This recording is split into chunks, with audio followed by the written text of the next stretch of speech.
So let me introduce our speaker for today with the speech title, What You Sow is What You Reap. What you sow is what you reap. Toastmaster Padma Mohan. Thank you, Lata. No one who achieves success does so without anyone's help. Only the wise and the confident accepts this help with gratitude, told Alfred North Whitehead. Now, well, I'm not going to talk about him, but I'm going to tell a small story. In this story, just like what Mamta told, there will be representation of the king's spear, number one, and the king trees utter work, the one who just trusts the work. I'll get to the story now.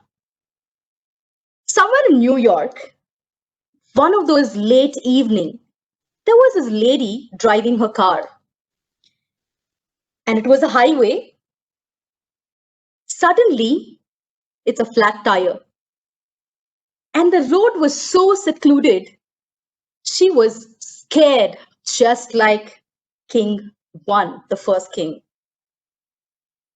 She didn't know what to do. There was no network on her phone, and there's nobody around to look at and even ask for help. She didn't have a choice. She was just standing around the corner right next to her car. A little later, should have been about 10-15 minutes later, a humble man walked by. But with all the fear mounted up in this lady's heart and mind, she was scared to ask this person for help. So the guy realized that she's hesitant. He walks closer to her. She's much more scared. Then he asks her, "Ma'am, I see that you need some help. Is there some way I can help you? Is there something I can help you get away from here?" With a lot of hesitance, she says, "I have a flat tire and I don't know how I could change that. And my phone, I don't have network as well." And then this man says, "Okay, that's pretty easy. Let me help you with that. Just give me your car keys."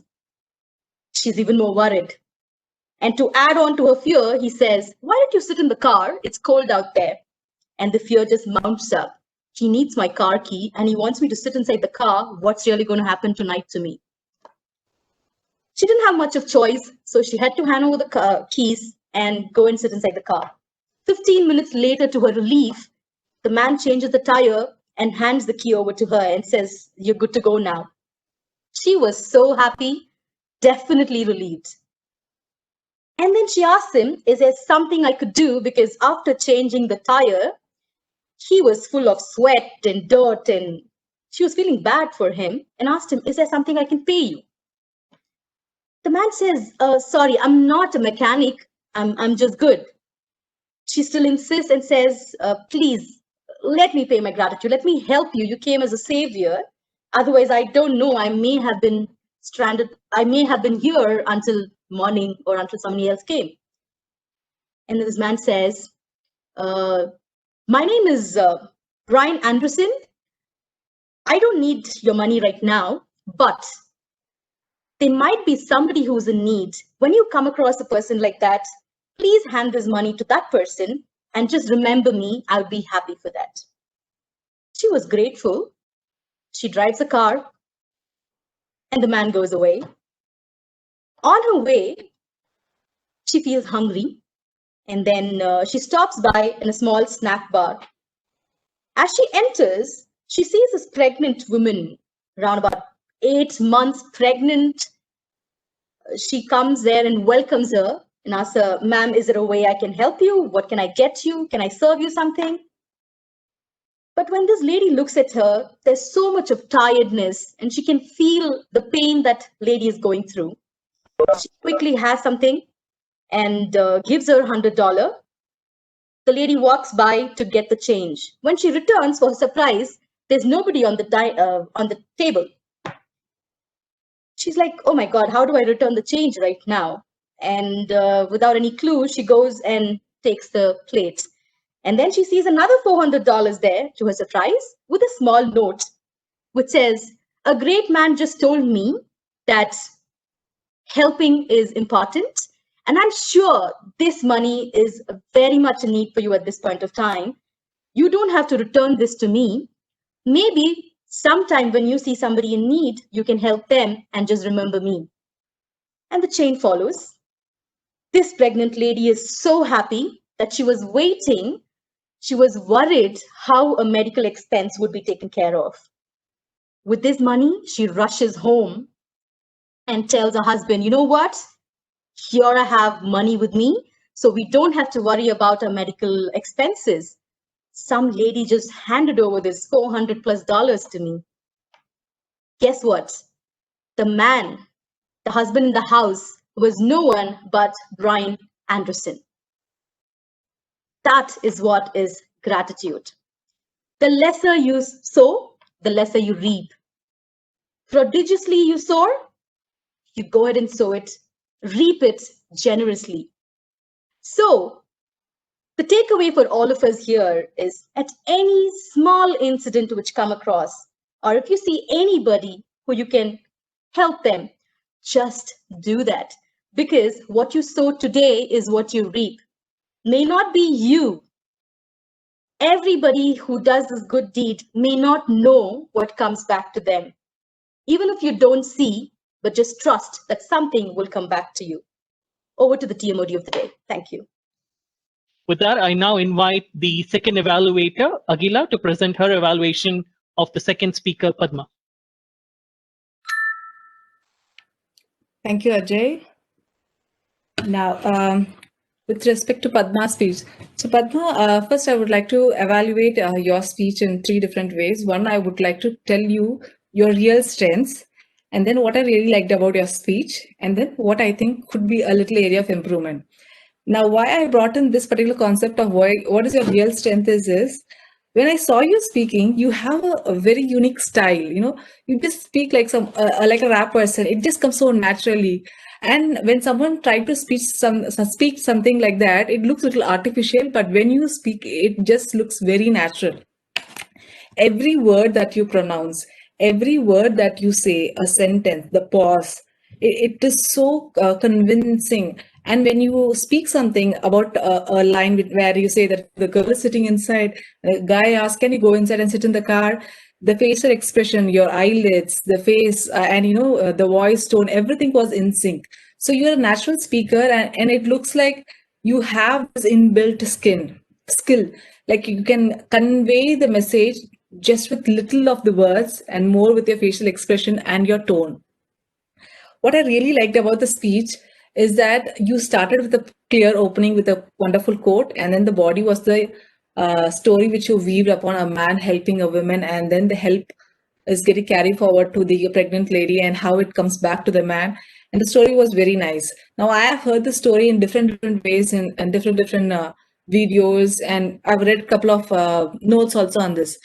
What really stood out is when you spoke this story, when you read the story, or when you really said the story from your end, you really felt it, and you said, when the girl and the boy and then the pregnant lady, the adjectives that you used to describe each and every expression was really good.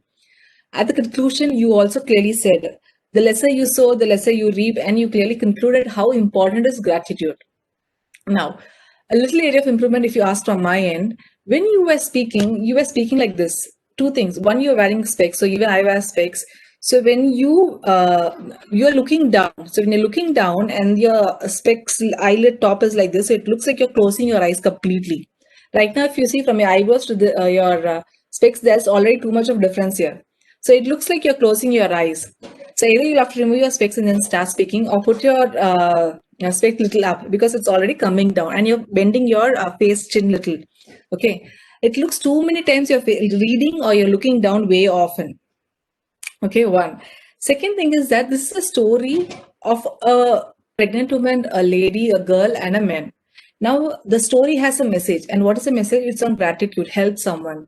Now, every one of us would have been through this particular phase in our life, some point in another. So, one personal note at the end, like, even I have been through this phase of my life where a single line, somewhere I was in trouble and someone helped me, and I tried to help someone later sometime in life. Or you could have picked up your own personal story. If not a personal story, one line where you really felt, and this is why I picked up this story to tell the larger audience. Only when a personal connect comes, we all will listen. When it's a general story, people have already heard about the story through all phases in all Instagrams, Facebooks, and everywhere. So where is Padma's story in here? Will connect to the larger audience. Otherwise, I really love your style, and the story was really good. Wonderful opening, body, and conclusion. And you really met the objectives of today's speech. Thank you, and over to G.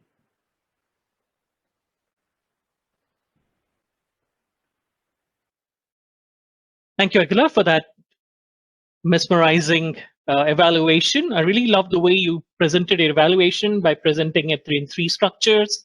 That was brilliantly done. Pretty much agree with everything that you've actually presented and delivered as part of your evaluation and the recommendations that you've actually provided for the speaker, Padma, as well. Padma, yes, I would completely agree with what Aguilar has stated, especially with the aspect of when it comes to the eye contact. Of course, in the virtual world, eye contact becomes even more important. And when you're actually looking down, you move away from that eye contact. So here's my advice to you and all the other speakers as well. To ensure that you maintain eye contact with each and every one in the virtual world, when you actually are presenting, try and look straight into the eye of the camera. If you look at your camera lens, you'll see a light that will be flashing right now because the camera is on. Next to that light, you see the lens, the camera lens. So if you probably look into the eye of that lens while you're talking, it will actually feel like you're looking into the eyes of everyone. That's the audience. So that's the way you can, that's a tip that I'd like to share with you and everyone else. That's one of the best ways that you can maintain eye contact with everyone throughout your session.